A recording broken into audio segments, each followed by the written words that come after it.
Hey everybody, it's me, Andrew C.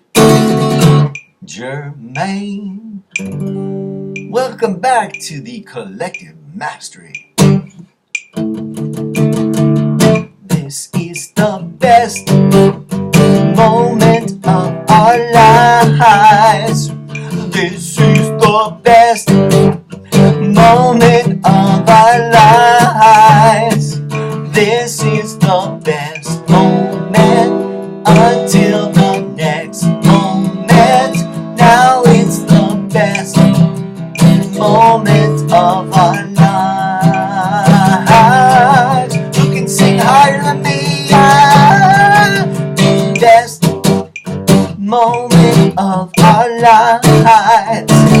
This is the best moment of our lives. This is the best moment until the next moment. Now it's the best moment of our lives.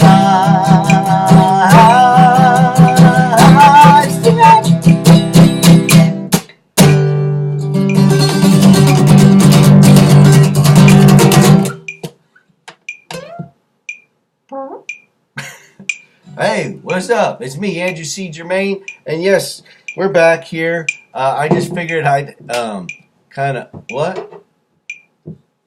What? Swollen? Swollen? I don't think I got swollen, did I? Where? Maybe just a little bit over here, a hair. But I don't think it's like everywhere.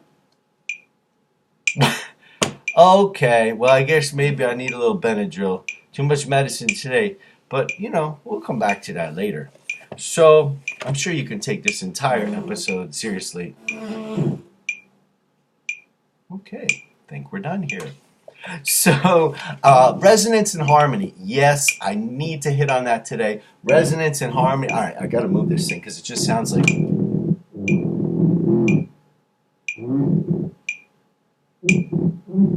All right. Resonance and harmony. Same basic ideas in science as in music. What does that have to do with the collective mastery? What does that have to do with human harmony and these evidence-based best practice, life skills, and language? Okay, I'll tell you why. I'll just get into it. In music and in science, resonance occurs when a fortunately composed outside energy is able to activate a specific pre-programmed, highly truthful, rhythmic movement that already lies within an object. In music and in science, harmony, let's put the book over here, that'll be interesting too. Harmony occurs when the specific rhythmic movements of usually different objects are composed in a fashion that reinforces the pre-programmed purpose and meaning that already exists. What? Already exists? What? As real-life possibilities in the space between them. Period. Oh, I wasn't pointing at you. Cancel, cancel. Wipe it off. You're good. Love, love. Hey, wait. We love. So I thought this was pretty important to share about resonance and harmony because that's really what I say. Ham. It's a really life is about a ham sandwich. That's how we're going to get human harmony. Just give everyone a ham sandwich except for the chosen people. They don't really do that. So I don't think it'll work. But what if we put cheese on it? Maybe that would help. All right. So moving on. The idea about this whole harmonious mind of the child thing, you know what I found out? Someone's like, dude, it's not backwards. See, I'm old school. I was born, 1970? I know. It's not that old for some. Others were saying you're ancient. I'm a little bit of both, as we all are, I guess, everything. So it's facing forwards, I guess. You can see that. I thought it would be backwards because I don't know. Anyway, so I watched the video, forwards and backwards, and it was the same thing. That makes sense? So resonance and harmony is really behind what we're really trying to go for here. When we think of what's the friggin' point about all of this and answering the 6-word question that we're always asking all the time. Everyone, you and me, Everywhere. Yep, here it goes. You ready? 6. I messed up on Twitter today. I tried to count to 20. Let's see if I can get this one right. Oh, wait. Do you want me to go this way? Which is the better way? I don't know. 6. How about I use my nose? How about like no. Okay. 6. Ready? How great can our lives become? Yeah, how great can our lives become? And so resonance and harmony, we're thinking about, well, I mean, every day, really, we're just trying to learn and gift to our children and to the little ones that are coming up next to bat the evidence-based best practices on how to make resonance within ourselves and to harmonize, authentically harmonize with everyone around us and everything, right?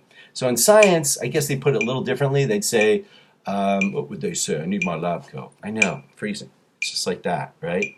And I live in LA, you know that. Oh, I look like a hobbit. Yes.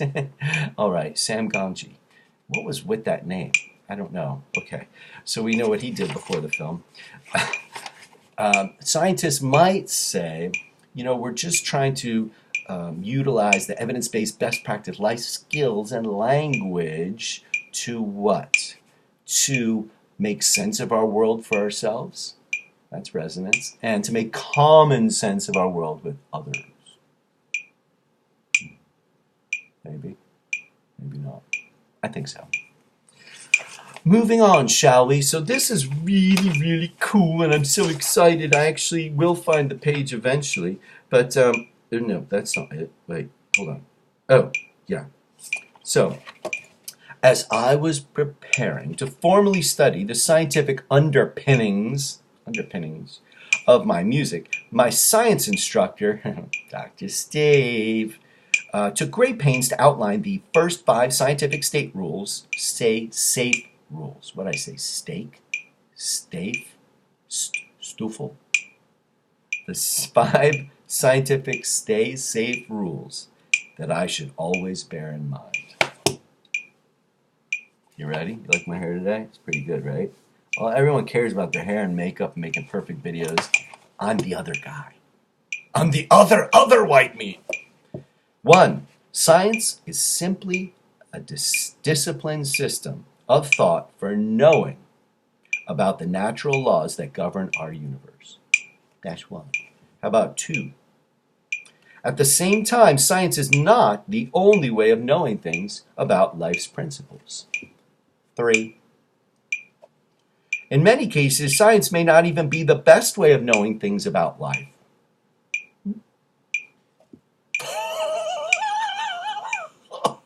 Or what science does best is that it offers humanity the benefit of being the most reproducible and shareable way of knowing about the principles that govern our lives. Stepping in here. Oh, 5? You want 5? You want 5? You sure you want 5? 5? 5 on this side, 5 on that side, wherever you want it. Okay, 5. At the end of the day, it is very important to always remember that science is not the same as reality, no matter what any scientist may tell you. That was so cool. So the power of science. You know, we're getting into these life skills, like whose skills? Your skills? Keep your skills off of my body, man. Okay. Well, maybe I have a chipmunk face, but it's not mine. It's science. So if you're not hip, you know, to the whole universe thing, the known physical universe, you're welcome to leave anytime you want. Yeah, absolutely. It's free, actually. It's a free one-way ticket. That's not nice. I shouldn't say that. No, what? I meant meditation, transcendation. How do you transcend? Metamorphosis. Yeah, this is it. This is the known physical universe. These are the tools. These are the rules. And my job here is to make them both tactical and practical. Pew, pew. That was pretty cool, huh? Tactical. You didn't see that coming.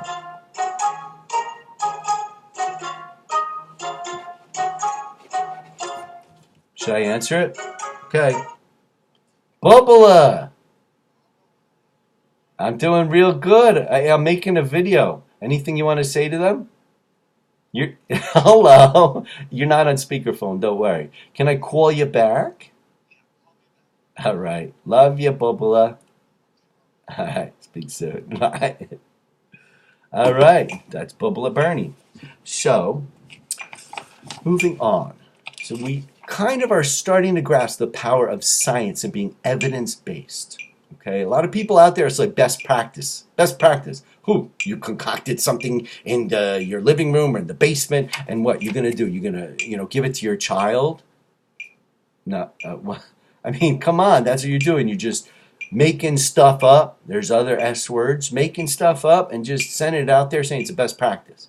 Well, I heard it from a book. Yeah. Okay. Well, somebody told me actually in the park we were talking. Okay. Well, so I saw it on some kind of website and said best practice. How do you know?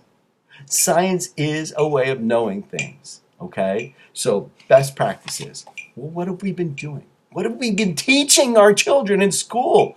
I don't blame the teachers. I don't blame the principals or headmasters or board of educations or the politicians, I guess. I don't know who's kind of making sure that education is good or great, or how about the word sustainable? That was the ball. See, I'm still on the ball. Okay, so you don't have to believe me. It was the ball. What are we teaching in schools? What are we learning every day? Evidence-based ways to communicate with one another. How about that? You ever think of that, maybe? Like, no, they don't have the best ways of, like, listening or talking with each other. Oh, really? Really? Uh-huh, they sure do. Now, here's the thing. I'm not talking about the top-down leadership model. I know it's a little crooked, a little weird. Hold on, I'll get it in focus. Yeah, not the top-down thing. So that doesn't really work because that's just one person or one group of people that are kind of just telling everybody else what to do and it crumbles. So, I've actually seen the bottom-up leadership model work. It's phenomenal. It's awesome. But it doesn't always work. Now, there was someone, he happened to be the person who took care of the environment of our school. And unbelievable man, so quiet, always smiley, always happy to help, even beyond what he could. And I think he even did some things at his own expense, like paying for things or bringing things in or working overtime. And I think that's ridiculous. But you know what? When I met this guy and I looked at the community, I taught there for 7 years, I realized this guy was really the leader at that community in many, many ways. And that's not dissing anybody else in leadership or any of the teachers. I just thought he was like the example. So top down, bottom up, and then there's the collaborative leadership model. Yeah, the circle, the circle. Should I just do 2 fingers? I don't know. How do you do it? Yeah, where everybody knows what everyone else knows. And that way, anyone could fit into anyone else's job at any time to pitch in, to help out. Okay? So everybody knows. We're all on a need-to-know basis, right? In the collaborative leadership model, everyone is on a need-to-know basis because we all need to know. So ultimately, that's what we're working for here in Harmonious Mind of the Child. You say, why child? You call me a child, a little smaller person? No, it's not derogatory. It's just, I think, in many ways we're all children until we grow up and start using this stuff, which is science. It's not me, it's not Andrew. You're like, that's you busting my bones. No, it's science. Again, it's like gravity. Are you one of those guys like, I don't believe in gravity? So how's that working for you? So how about some listening skills? Shall we go to that place? Or should we keep, kind of grooving around science? You know what? I feel like you've been here with me 14 minutes. And I'm not sure you want to keep going. Are you good? You think so? Okay. So here we go. Listening skills. Oh man, there's freedom skills. We got all kinds of things going on here. This is fantastic. I love this. I study my own book all the time. All right, so how about no interruptions? What about that? It's an evidence-based best practice. No interruptions. So wait a second, but they're talking for an hour and they give me 3 seconds to talk and all of a sudden they cut me off and they start talking again. Well, okay, so what's the other one? Share equal time. Yeah, we gotta share equal time, all in a line. Share. Okay, maybe that's not the best sound, but it's a quick Yeah, share equal time. Gonna need that so we can have no interruptions. How much do you hate it when someone interrupts you? When you're trying to, share something really important. I mean, it sounds like something's really important for you, and it feels that way too. And they're not even listening to you. They're already thinking about what they're going to say. They didn't even repeat back what you said in an active listening way, okay? And so it's like that they just want to be heard. And that's not a conversation, is it? Okay. So how about create a space to analyze assumptions? Well, everybody's coming from somewhere. I am right here, right now, and you are too. If we're going to figure out stuff, then we need to create a space to analyze the assumptions that we both have already and maybe are not verbalizing, not talking about. Okay, there's a lot of assumptions we have. Maybe the assumption is that other person has time to talk with us right now, or that they're healthy enough to actually stand there and listen to you talk on and on and on and not listen to them. So assumptions, they're a biggie. So create a safe space to analyze those assumptions where you both talk about them and say, oh, wait a second. I'm sorry, I was assuming that you had like 20 minutes to just talk into my ear. And I'm sorry about that. That was wrong. All right. How about every view comes from somewhere? This is really key. Every view, every point of view comes from somewhere. It's not out of nowhere, and it's not just to piss you off. All right? They're coming from somewhere. Their upbringing. Maybe a major event that happened in their childhood, or maybe last week, or maybe today. Who knows? Maybe their parents had a very strong political view. All right? There's so many points of view, and they all come from somewhere. So I'm not saying you have to like it. I'm not saying you have to agree. You could still say, well, you know what? I hear you saying da da da da da. Let's agree to disagree at this point, and let's come back to it another time. So every view comes from somewhere, as you being willing to say, this person is not evil. They're not just trying to, get in under my skin and just ruin my whole day. It comes from somewhere in their life. And I'm not saying you have to allow them to hit you over the head with anything, but it's important to know and recognize that your points of view come from somewhere too. Mine sure do. Now, here's the last one for today, and we're going to be done. All right, thanks for hanging in there. What do we have? 18 minutes and 13 seconds. Learning focused listening. Learning focused listening. Learning focused listening. What could that mean? Well, if you're focused on learning, as you're listening, you're saying, I need to learn with you, and you need to learn with me too, right? I need to learn with you, and you need to learn with me too. Because we all are always living in a highly interconnected and highly interdependent universe. That's it. Bingo. Ka-chink, baby. Learning focused listening. So when you're listening with someone, find the ways to learn with them from what they're saying. Maybe not to speak with this person when they're, blowing their nose in your face and getting you sick. So there's always something to learn. And it may take a few years to ever come back to that person. Maybe it's a huge disagreement. And at the same time, we have to be learning all the time. So when you're listening with someone, try being focused on learning. And it's not so much about, man, just understand me so I can just walk away and prove my point. No, it's not. You're not twisting your mustache here. Okay, that's it for today. Thank you so much for hanging in with me, Andrew C. Germain, here on the Collective Mastery. I just got to say that even though I don't know you, I love you anyway. That's a pretty low note on our way. All right, guys, all the best.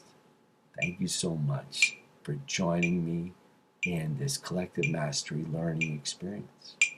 I learned so much with you, and I hope that I can repay you back in some way and share the best of what I know with you too.